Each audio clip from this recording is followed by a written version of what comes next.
Okay, we're going to look at this magic clock problem that seems to keep being an issue. So let's do the clock problem. So let's say the problem says to find the angle between the hands of the clock at let's do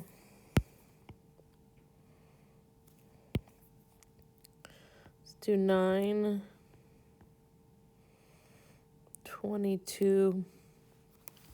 Doesn't matter if it's AM or PM. So the first thing we need to look at is, what does a clock really look like? Or at least understand how a clock works. So 12, 3, 6, 9, 1, 2, 4, 5, 7, 8, 10, 11. If it is 9:22, that hour hand is not pointing directly at 9. It is pointing up past 9, working its way to 10. Because as the minutes increase, the hour hand creeps closer and closer to the next hour. And then 22 would be in here for the minute hand.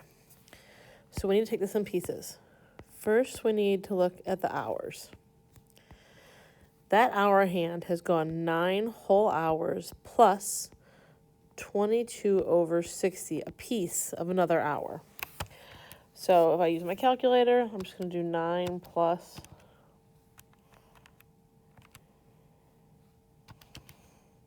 22/60. It tells me that's 281/30. We also need to think about the following. There's 360 degrees in a clock, in a circle, and there's 12 hours that break up that circle, which means that each hour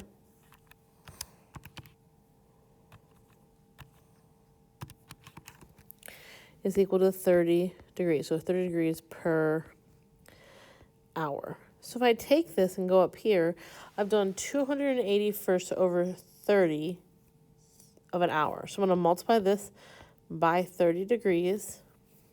And this one happens to work out really nice. So that gets me, I've gone 281 degrees. So that hour hand is done 281 degrees. Now if I do the minute hand,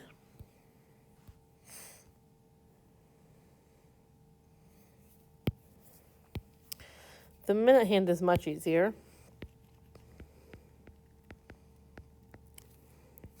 The minute hand's gone 22 minutes.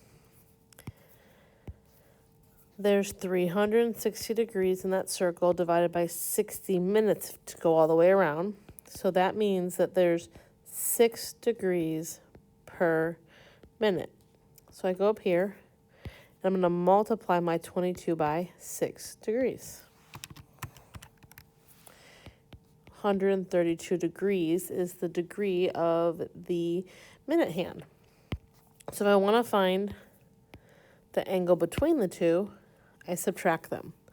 281 minus 132.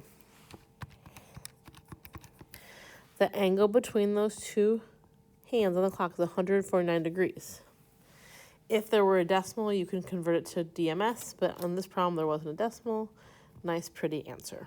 Hopefully that helps you and your clock problem issues.